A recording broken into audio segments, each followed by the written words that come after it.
নমস্কাৰ। এই মুহূৰ্তত আইবৈছে ৰাজ্যৰ কেইবাটাও গুৰুত্বপূৰ্ণ খবৰ। ৰাজ্যৰ যিসকল মহিলা আছে তেওঁলোকৰ কাৰণে ভাল খবৰ আহিছে।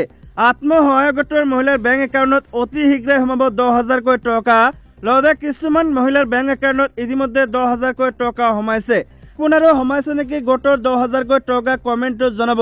লগতে যিসকল কৃষকে এতিয়া 19 নম্বৰ কিস্তিৰ কাৰণে ৰৈ আছে তেওঁলোকে কৰিব লাগিব তিনিটাকৈ গুৰুত্বপূৰ্ণ কাম।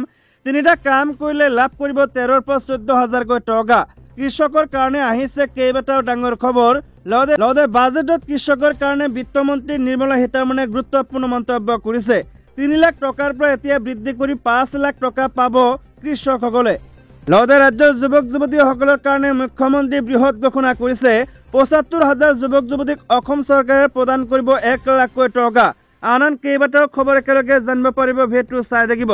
লগতে চেনেলটোত যদি নতুনকৈ আছে তেন্তে চেনেলটো ছাবস্ক্ৰাইব কৰাৰ লগতে ভিডিঅ'টোত এটা লাইক কৰি দিব। তেন্তে আহক বন্ধু বান্ধৱীসকল আজিৰ ভিডিঅ'টো আৰম্ভ কৰোঁ। নমস্কাৰ। ৰাজ্যৰ প্ৰথমটো ডাঙৰ গুৰুত্বপূৰ্ণ খবৰ হৈছে মুখ্যমন্ত্ৰী আত্মনিৰ্ভৰ আঁচনিক লৈ বিশেষ ঘোষণা। ছেপ্টেম্বৰ অক্টোবৰ মাহত প্ৰদান কৰা হ'ব 1 লাখকৈ টকা।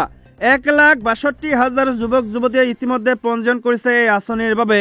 2 লাখৰ পৰা 5 লাখ পাবলৈ মুকলি কৰি দিয়া হ'ল আবেদনৰ পৰ্টেল। আজিৰ পৰা এমাহৰ ভিতৰত এই আবেদন পৰ্টেলত কৰিব লাগিব আবেদন। ইয়াৰ পিছতে অনুষ্ঠিত হ'ব সাক্ষাৎকাৰ। 75,000 যুৱক যুৱতী নিৰ্বাচিত হ'ব এই আঁচনিৰ বাবে। ইয়াৰ উপৰি 1 লাখ যুৱক যুৱতীয়ে ভৱিষ্যতে লাভ কৰিব এই আঁচনিৰ সুবিধা। আৰু এক গুৰুত্বপূৰ্ণ মন্তব্য কৰিছে ৰাজ্যৰ মুখ্যমন্ত্ৰী হিমন্ত বিশ্ব। ৰাজ্যৰ আন এটা ডাঙৰ গুৰুত্বপূৰ্ণ খবৰ আহিছে আত্মসহায়ক গোটৰ মহিলাৰ কাৰণে। আত্মসহায়ক গোটৰ মহিলাৰ বেংক একাউণ্টত অতি শীঘ্ৰে অসম চৰকাৰে সোমাই দিব 10,000কৈ টকা। কিন্তু এনেকুৱা লিষ্টত নাম থাকিব লাগিব। গুগলত গৈ SHG লিষ্ট চাৰ্চ কৰি আপোনালোকে এই লিষ্টখন চেক কৰিব পাৰে। প্ৰত্যেকটো জিলাৰে লিষ্ট আছে। আপোনালোকৰ যদি আত্মসহায়ক গোটটো ৰেজিষ্টাৰ হৈ আছে নাইবা আত্মসহায়ক গোটৰ লিষ্টত যদি আপোনালোকৰ নাম আছে তেন্তে আপোনালোকে 10,000কৈ টকা লাভ কৰিব। মুখ্যমন্ত্ৰী হিমন্ত বিশ্ব শৰ্মাই গুৰুত্বপূৰ্ণ মন্তব্য কৰিছিল উপ নিৰ্বাচনৰ সময়তে ঘোষণা কৰিছিল যে 1 তাৰিখে মোৰ জন্মদিন আৰু জন্মদিনৰ দিনাই আপোনালোকৰ বেংক একাউণ্টত 10,000কৈ টকা সোমাব। অৰ্থাৎ যিসকল আত্মসহায়ক গোটৰ মহিলা আছে তেওঁলোকৰ বেংক একাউণ্টত 10,000কৈ টকা 1 তাৰিখে দিয়াৰ কথা আছিল। কিন্তু যদি আপোনালোকৰ 1 তাৰিখে সোমোৱা নাই তেন্তে আপোনালোকৰ বেংক একাউণ্টত এইটো সপ্তাহতে সোমাব পাৰে 10,000কৈ টকা। আপুনি কমেণ্ট কৰি জনাব আত্মসহায়ক গোটৰ 10,000 টকা আপোনাৰ সোমাইছে নেকি? ৰাজ্যৰ PM কিষাণ কৃষকৰ কাৰণে আহিছে এটা ভাল খবৰ। কৃষকে কেতিয়া লাভ কৰিব 19 নম্বৰ কিস্তিৰ 2,000কৈ টকা। লগতে কৰিব লাগিব তিনিটাকৈ গুৰুত্বপূৰ্ণ কাম। প্ৰধানমন্ত্ৰী কিষাণ সন্মান নিধি যোজনাৰ কিস্তিৰ পৰিমাণ বৃদ্ধি সন্দৰ্ভত কোনো ঘোষণা কৰা হোৱা নাই। বাজেটত নিৰ্মলা সীতাৰমণৰ ভাষণত সকলো কৃষকে চকু ৰাখিছিল যদিও কিস্তিৰ ধনৰ ওপৰত কোনো কথা কোৱা নহল। কিষাণ ক্ৰেডিট কাৰ্ডৰ সীমা বৃদ্ধি কৰি কৃষকৰ বাবে এই ঘোষণা প্ৰয়োজনীয় কৰি তুলিছে। এতিয়া আলোচনা হৈছে পৰৱৰ্তী কিস্তিৰ টকা কেতিয়া একাউণ্টত আহিব। ফেব্ৰুৱাৰী মাহৰ দ্বিতীয় সপ্তাহত প্ৰধানমন্ত্ৰী কিষাণ সন্মান নিধি যোজনাৰ 19 সংখ্যক কিস্তি মোদী চৰকাৰে মুকলি কৰিব পাৰিব। বৃহৎ সংখ্যক কৃষকে কিস্তিৰ সুবিধা লাভ কৰিবলৈ গৈ আছে।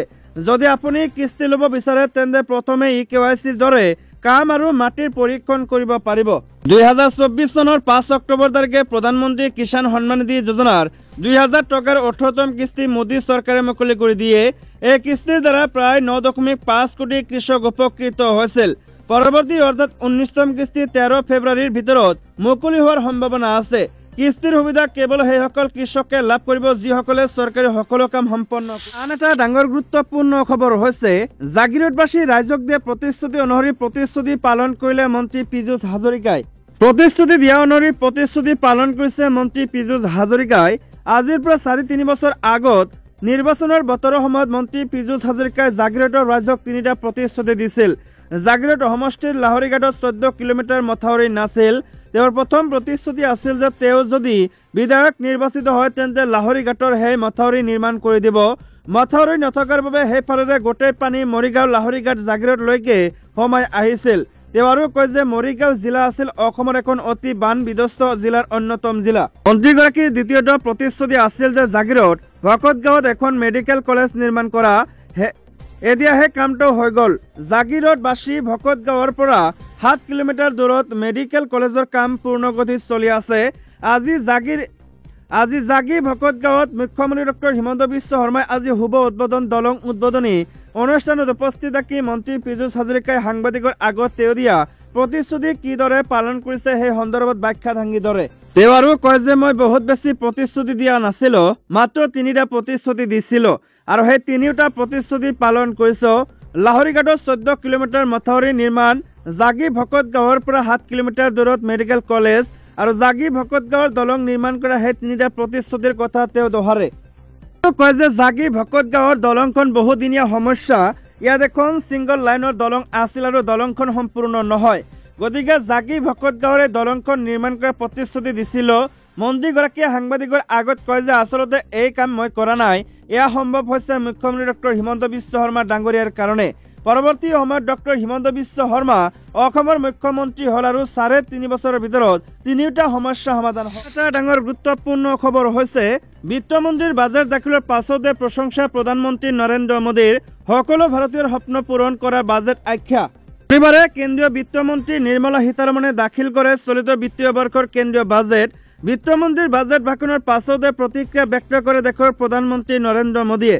প্ৰধানমন্ত্ৰী মোদীয়ে সেই বাজেটখনক সকলো ভাৰতীয়ৰ স্বপ্ন পূৰণ কৰা বাজেট বুলি অভিহিত কৰে।